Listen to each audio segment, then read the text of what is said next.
Добрый день, дорогие друзья! Добро пожаловать на мой канал. И это видео подходит всем тем, у кого асцендент находится в Водолее. Восходящий знак Водолей. И да, ребят, сейчас буду рассказывать ваши психологические особенности, ваши бескорыстные интересы, внешность, типаж, манера действовать и то, как вам хочется проявляться и как вас видят другие люди. Это будет первая часть видео, очень важная. И вторая часть видео – это седьмой дом. Это дисцендент. Напротив асцендента всегда с нами живет, хотим мы этого или нет, дисцендент. Это седьмой дом. И это та самая история, которую, к сожалению, многие сейчас пытаются из своей жизни вычеркнуть, хотят свободных отношений, хотят ни за что не отвечать. Но седьмой дом у нас отвечает не просто за брачные отношения, он отвечает у нас за отношения с теми людьми, с кем нас связывает договор. Так вот, все ваши коллеги на работе, общественная деятельность, публичные дела, если вы занимаетесь консультационной деятельностью и вы хотите расширить свой круг клиентов, то здесь, конечно же, тоже вступает в силу седьмой дом и его особенности. Поэтому, да, когда вы говорите «я смотрю гороскоп по асценденту», понимаете, что влияет на асцендент, ровно точно так же влияет и на ваш седьмой дом. И если вы этой силой и своей эмоцией не пользуетесь, значит вы путем только влияния своего асцендента способны решить жизненные трудности на вашем пути, тем самым лично обделяя себя в других возможностях, которые у вас есть по факту вашего рождения. Ну что, дорогие, готовы? Присаживайтесь поудобнее, будем разбираться. Итак, асцендент в Водолее. И если смотреть, как внешне видят этого человека, то это часто лучезарный такой небесный взгляд. То есть это всегда манера что-то интересное в одежде одеть, то есть как-то чтобы заметили, то есть что-то такое молодежное, модное, открытое. На самом-то деле среди женщин считается один из привлекательных асцендентов, потому что дает некую легкость, то есть свежий взгляд. То есть водолеи вообще это те люди с асцендентом Водолея, когда вас видят человека такого открытого, с широким мировоззрением, как я всегда говорю, мнение Водолея, что его зрачки шире, чем кругозор многих людей, и это на самом-то деле многие люди с асцендентом Водолея так и считают, они видят шире, картинку более объемно, и это история, которая дает, конечно же, на первых порах такое впечатление, они производят дружелюбных, открытых людей, то есть потому что воздушный знак, потому что есть разностороннее внимание ко многим мелочам, очень важно глобальное мнение, широкий кругозор. Это естественно, если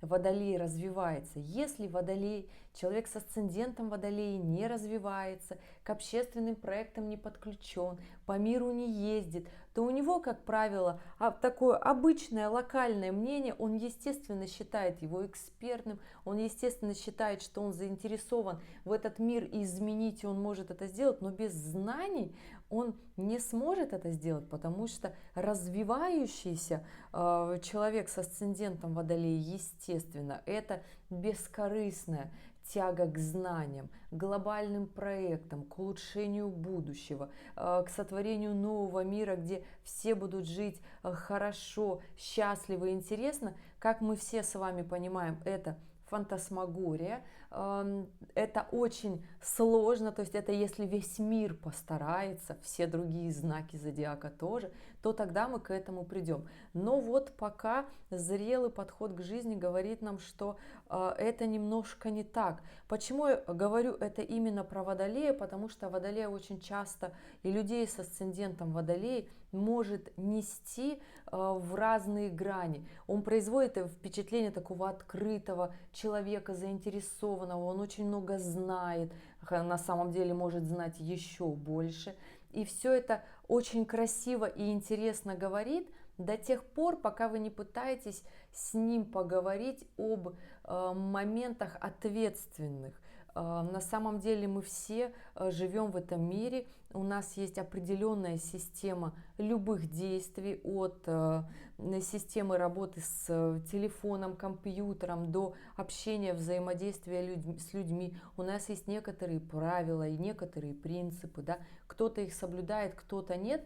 Но когда мы начинаем с человеком с асцендентом Водолей разговаривать про какие-то устоявшиеся моменты, правила, принципы, законы и ответственность, вот это слово, которое асцендент Водолей не очень любит слышать, и здесь начинаются вопросики. Здесь включается другая грань Водолея, это избегание ответственности, уход, потери, прятки и тому подобное. И это такая совершенно инфантильная часть невыросшегося Водолея, да, который не хочет расти и понимать, что любое действие, даже любое развитие мира, любые технологии, любое сотворение нечто новое и изобретательность, это несет большую ответственность под собой, потому что у любых изобретений, у любых знаний есть определенный уровень ответственности. Даже я, как человек, который знает достаточно, про некоторые вещи вот так прилюдно говорить просто не имею права. И это тоже уровень ответственности, который нужно понимать. Поэтому асцендент Водолеи – это очень открытые, добродушные люди, да? Но на определенных моментах и нотах своей жизни. И когда вы начинаете человека узнавать не поверхностно, а внутрь в душу заглядывать, потому что управитель у асцендентов Водолей, их два. Первый – это жизнерадостный, дружелюбный Уран, и второй – это ответственный, законопослушный Сатурн. И это две грани характера, которую просто обязаны уяснить люди с асцендентом Водолей, что фантасмагория и все различные проекты, оторванные от реальности, это все прекрасно. Но для того, чтобы эти проекты приносили вам ту самую опору и движение в жизнь, необходим фундамент, необходима хоть какая-то ответственность, необходима систематичность. Да? Это очень интересно рассуждать, как кто-то в гараже построил первый компьютер, и как это все было нужно, и как образование нам не нужно. И, потому что у асцендента Водолея, вообще у солнечных Водолеев, это очень распространенная история, видеть все фантасмагоричные картинки, которые очень красиво сейчас и легко продаются. Это очень хорошо продается на самом-то деле. Сейчас труд и другая сторона, на что были собраны все эти компьютеры, машины. Во-первых, это раз. Кто был фундаментом этому ребенку, чтобы вот он таким классным стал, сколько было вложено в это ребенка, кто есть родители этого ребенка, что терпят эти гениальные креативные идеи. И правда ли, что ребенок сам это все сделал? Сейчас это говорится вот так, да? Мы просто живем в мире, когда это легко, хорошо заходит. Но не забываем второй управитель у асцендента Водолей. Это Сатурн, который требует ответственности, во-первых, перед всем, что ты делаешь, перед всем, что ты говоришь, принятые решения в том числе. Здесь даже я не смотрю с какой планетой находится в аспекте управитель гороскопа, потому что если Уран в вашей натальной карте или в карте вашего ребенка, он напряжен, и это напряжение идет, например, к Солнцу, к Луне, это есть некое, к Марсу, да, это есть некоторая неуравновешенность в этих делах. То есть если Уран бьет Луну, то есть напряженный аспект, это неуравновешенность в отдыхе, в расслаблении, то есть это такой очень активный человек, которому сложно расслабиться, отдохнуть, и эти идеи различные могут выбивать из колеи. Если же в гармоничном аспекте, это очень хорошо у человека в принципе, по умолчанию такое внутреннее чувство создать мир, где будет всем хорошо. Это, правда, очень хорошие смыслы, идеи. Сделать, правда, это будет очень сложно, потому что, развиваясь и видя всю картинку общественности, общественного мнения, взрослый здравый человек все-таки спускается немножко к Сатурну и понимает, что здесь нужно действовать вместе, сообща. И Уран и Сатурн не просто так два очень сильных управителя у человека с асцендентом Водолея, потому что без заземления здесь на самом деле очень сложно развиваться. То есть получается, человек просто живет в этой жизни, тусовки, мероприятия, движения и вот так. Поэтому если Солнце напряжено Ураном, это тоже такое движение и непринятие общественного мнения, мнения близких людей, мнения отца. Если Венера напряжена Ураном, это непринятие мужчины, то есть в жизни, да, или же у мужчины в натальной карте Венера в напряжении с Ураном, то это неспособность любить женщину, неспособность любить одного мужчину в том числе.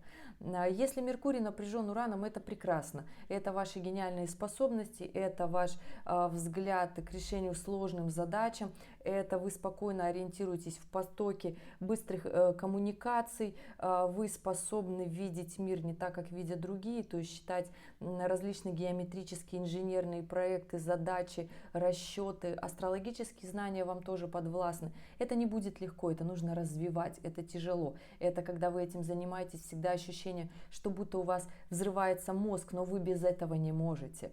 Это очень интересно, вас это тянет, и занимайтесь это. Если вы же у вашего ребенка управитель гороскопа в напряжении с Меркурием, даже просто Уран в напряжении с Меркурием, занимайтесь этим. Это не просто, но это даст то, что навсегда останется с ним, и как минимум этот подход к решению сложных задач будет ему очень сильно помогать по жизни. Неважно, мальчик это или девочка. Я девочка, у меня Меркурий напряжен Ураном, вот вы меня здесь видите. И говорят, это легко, конечно, да, легко. Идем дальше. И другая, очень важная сторона асцендента, то, с которой приходится жить, то, куда всегда хочется заглянуть, тот момент времени, который очень важен. И это задевает всегда гордыню. Почему люди с асцендентом Водолея очень вспыльчивы? Почему они очень неприятно реагируют на правду? Потому что обратная сторона первого дома четко противоположна. Это дисцендент во Льве. Дисцендент во Льве – это про нашу гордыню, про наше «я», про наше самолюбие. И очень сложная на самом-то деле комбинация жить и выживать в общественном мнении с дисцендентом во Льве, когда хочется быть на вершине этого общественного мнения. То есть здесь легко может гордыня вверх и вниз уходить, и если это заниженная самооценка, ее нужно поднимать. То есть здесь вопросики, что хочется такой большой теплый мир с обнимашками построить, не всегда получается, потому что я, мне, мое, это такая сторона медали совершенно другая от моих идей, креатив и водолейских познаний. А асцендент Водолея – это тот, который вот без каких-либо, бескорыстно тянется к развитию интеллекта, к сложным проектам, к науке, к знаниям. То есть человеку просто это интересно, просто ускориться, заглянуть в будущее, просто понять, что же там будет, как я могу на это повлиять. Очень сложно жить в настоящем человеку с асцендентом Водолей. И вот здесь 7-й дом, дисцендент, который мы точно так же живем, и здесь Лев. Здесь, как правило, наша семья, наши родители на нас влияют, потому что Солнце – это отцовский знак. То есть это как наш отец на нас проявлялся, да, то есть как наш отец на нас влиял. И это проявление нашего папы, который живет в нас. То есть, понимаете, здесь очень важный момент, в каком состоянии находится Солнце в натальной карте. Если Солнце у вас напряженное аспектами, напряженными, то здесь, конечно же, очень много обид, переживаний. Вы с папой очень много с чем не согласны, и с этим нужно разбираться. Одно дело, когда у папы сложилась жизнь, и ему не получилось вырасти достойным человеком. Запоминаем.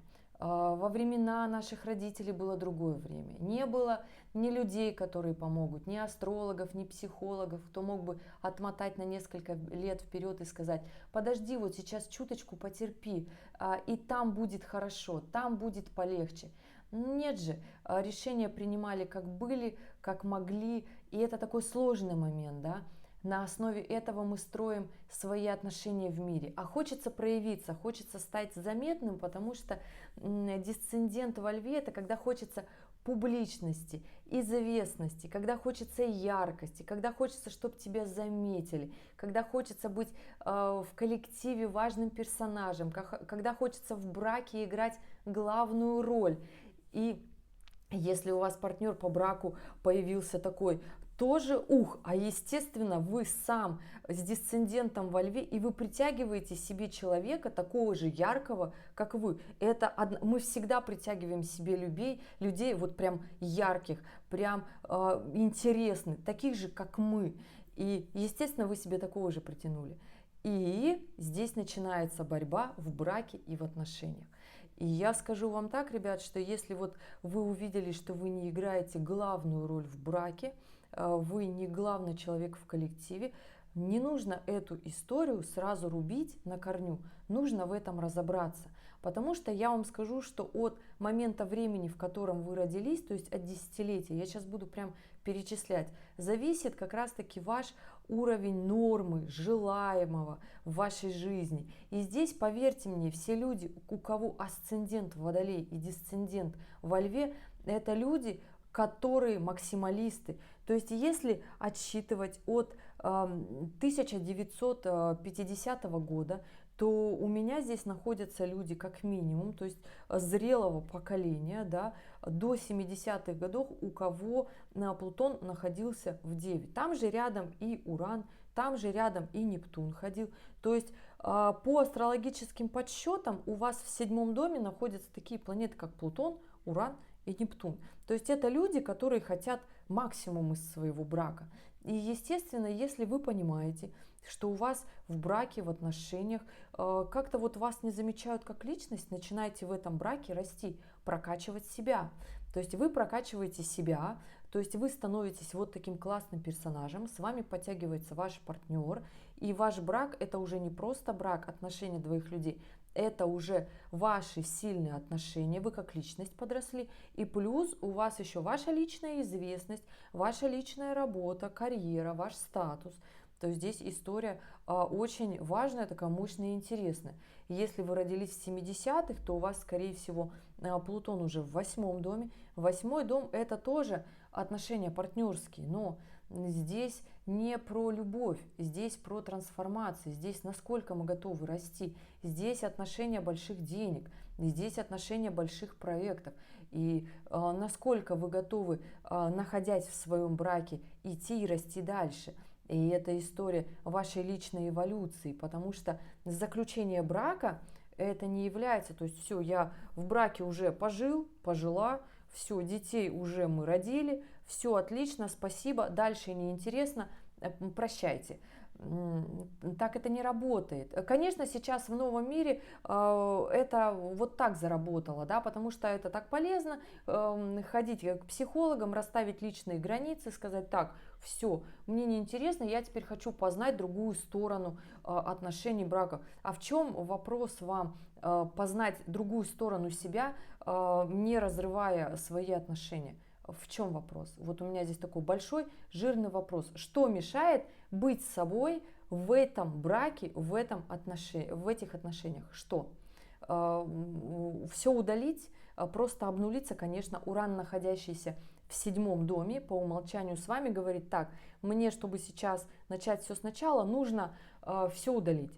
Естественно. Ну, вопрос: зачем?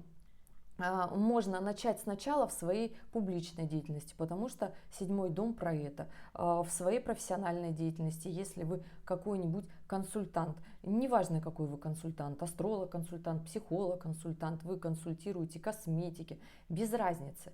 То есть если вы ведете любую консультационную деятельность, то есть вы говорите, если вы переводчик, потому что Нептун здесь тоже рядом, занимайтесь своей деятельностью в этом браке, в своей работе привносите новое, и будет вам счастье. Ваша прямая задача при наличии множества планет в 7-м доме развиваться, при наличии множества планет в 1-м доме, ваша задача прокачивать себя. При наличии планет в 7-м доме, ваша задача прокачивать себя в этих отношениях. Ребят, вот так это работает, девчат. Хочу уйти, много лет, все уже мы сделали, до свидания. Так задача-то другая. Если вы родились в 80-х, у вас, скорее всего, Плутон, Уран, Нептун находятся в 9-м, в 10-м доме. Здесь профессионализм, здесь ваше образование, не образование партнера. Образование партнера вас вообще не должно волновать. Какой он, почему он на вас смотрит не так, как вам бы хотелось. Смотрите на себя, как вам бы хотелось. Это такая, знаете, очень важная история, которая приводит к экзистенциальному кризису. Очень много людей расходятся, разводятся и потом не могут себя найти. А 5-й дом во Льве говорит о том, что когда мы разводимся, мы отнимаем большую часть себя. Это как то же самое, когда мы перестаем общаться с родителями, потому что управитель у 7-го дома, если он во Льве, это Солнце и Луна, это мама и папа. То есть это мама и папа. И этот момент очень важен, когда мы от себя отсекаем какую-то часть, либо мы не общаемся с мамой или с папой. Ну, мы обиделись. Точно так же, как мы обижаемся там, на мужа, на жену. Мы обиделись и с Ураном в 7-м доме пошли где-то погулять. Где-то погулять, естественно, на наше желание нашелся сразу объект, с которым классно, весело гуляется. Но когда эти отношения переходят к ответственным шагам, а асцендент Водолей, начинаются вопросики. Так, а зачем? Зачем? Я не хочу. Я хочу продолжать так же гулять вечность, не смотреть за временем, точно так же красиво проводить время и ни за что не отвечать. Вот она, потрясающая инфантильная позиция невыросших детей. Вот и получается, что все ответы на вопросы асцендент Водолей, дисцендент в Солнце, во Льве, да, где и Солнце, и Луна основные персонажи на арене. То есть это наши родительско-детские отношения, в которых мы должны разобраться, где мы обижаемся на маму и на папу, и почему каждый комментарий от нашей второй половинки на нас так очень сильно влияет, что мы готовы развестись, то есть обидеться и выйти из этих отношений. А обида – это обратная сторона гордыни, обратная сторона популярности, обратная сторона нашей детской позиции, которая должна в силу нашего возраста стать взрослой. Вопрос, встаем ли мы в взрослую позицию или мы до сих пор играем маленьких детей. Ну то есть, ребят, по астрологическим показателям все те люди, кто родился с асцендентом Водолей и имеет дисцендент во Льве, все ваши сложные планеты находятся, то есть это Плутон, Уран, Сатурн, Нептун. Юпитер ходит каждый раз в год, отстреливает каждый знак. Да? По Юпитеру быстро очень ходит Юпитер, за 12 лет проходит весь зодиак. Да? Все остальные планеты ходят медленно. То есть все эти деструктивные планеты у вас находятся либо в 7-м, либо в 8-м, либо в 9-м, либо в 10-м доме, либо же в 11-м доме. И это вся та история ваших личных амбиций, ваших личных переживаний. Травмы с детства можно называть это так угодно и нежеланием расти. Поэтому да, если говорить про асцендент в Водолее, это очень шикарный, роскошный и мощный потенциал. Это те люди, которые могут привнести в этот мир очень многое. Это те люди, которые изобретательны, имеют широчайший взгляд на мир, очень много ответов на вопросы могут дать. Но здесь важен момент, это все поверхностно, разделяйте эту поверхностность от настоящего человека. И настоящий человек с асцендентом Водолей – это тот, который разбирается именно в сложных ситуациях жизненных. Это тот человек, который разбирает именно сложные моменты, и он от них не убегает. То есть он остается жить в своем браке, когда он рушится, когда он трещит по швам. Он остается работать на той работе не потому, что его там деньги ждут, а потому что он знает, что это его, и если это его, они к нему придут. Потому что с большей долей вероятности по астрологическим показателям находится здесь куспид второго дома, это дома денег. И здесь он по большей части вероятности, 90% он у вас в Овне. Это когда вы принимаете нескончаемое количество попыток и не сдаетесь. Это основное качество Овна. И вы пробуете 100 тысяч раз, и вы не сдаетесь, и вы делаете. Кто-то скажет, ну так же можно и голодным всю жизнь быть. Но очень много людей бегают, перемещаются с одной работы на работу, сбиваются со своего пути и точно так же ничего не имеют. Но второй дом в Овне – это история несгибаемых планов. Это когда ты, если устал, то ты хотя бы лежишь в направлении мечты, и ты понимаешь, сейчас отдышусь, встану и буду снова, как истинный Овен, стоять на своем.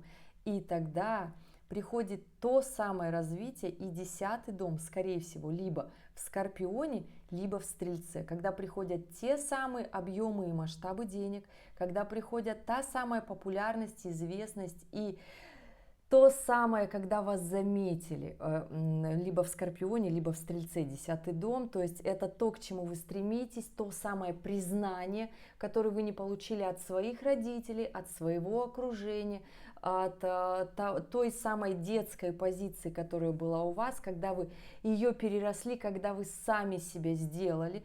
Неважно, здесь мужчина или женщина, я очень много мужчин вижу с таким положением. И это не говорит, что вы плохой человек, вообще нет. Это говорит о том, что нужно не сдаваться, нужно эту инфантильность, эту бескорыстную, интересующуюся историю найти свое дело, не сдаваться, двигаться вперед, видеть шире, принимать ответственность и действовать. То есть здесь история большого такого мощного потенциала на самом деле, но немногие к этому приходят. Если вы мама ребенка, я знаю, у меня, по-моему, комментарий такой был из последних, с асцендентом Водолей, развивайте в ребенке эти качества. Делайте так, чтобы он подрос, чтобы он с детства принимал ответственность за свои решения, за все свои увлечения, чтобы это не перерастало во взрослую жизнь просто увлечение, тусовки, которые бесконечно меняются, и никаких заземлений. Здесь нужна основная черта – это заземление. Ну и, конечно же, проживать обиды, про это разговаривать, не просто быть веселым и оптимистичным, который, асцендент Водолея – это веселый и оптимистичный человек, с которым очень легко, классно тусоваться, но не более. То есть, понимаете, здесь очень много потенциальных моментов. И да, если говорить про реализацию, карму, отношения и брак, если же в вашей натальной карте с асцендентом Водолей кармические узлы, южный находится в 1-м доме, а северный, такая подковка, находится в 7-м доме, то ваша кармическая задача прийти к тем самым отношениям, воспитать в себе те самые устойчивые основы для мощного брака. То есть воспитать, взрастить не только себя, но и брачные отношения. То есть понимаете, да, каким человеком вам нужно стать. Вот такая история, ребят. Я надеюсь, рассказала достаточно. Если у вас остались вопросы, оставляйте в комментариях к этому видео. При этом указывайте свою дату, время, место рождения и ваш вопрос, потому что я общую картину рассказала. То есть здесь нет такого, что как-то планеты переместились в другое время. Нет, все те люди, которые родились с асцендентом в Водолее, волнует внешняя картина реализации, но очень много на нас влияет истории из детства. С этим нужно разобраться в отношениях с родителями, разобраться в отношениях с собой и почему вы бежите от отношений. Потому что даже изобретательность и работа с техникой может приводить к тому, что человек просто не может выносить других людей. И это такая очень важная история, без которой асцендент Водолей не может существовать. Ребят, вот такой гороскоп. Если остались вопросы, пишите, потому что я про это могу разговаривать еще очень много, и случаев из практики у меня предостаточно. Ребят, надеюсь, была полезна и увидимся с вами в следующем ролике. Пока-пока.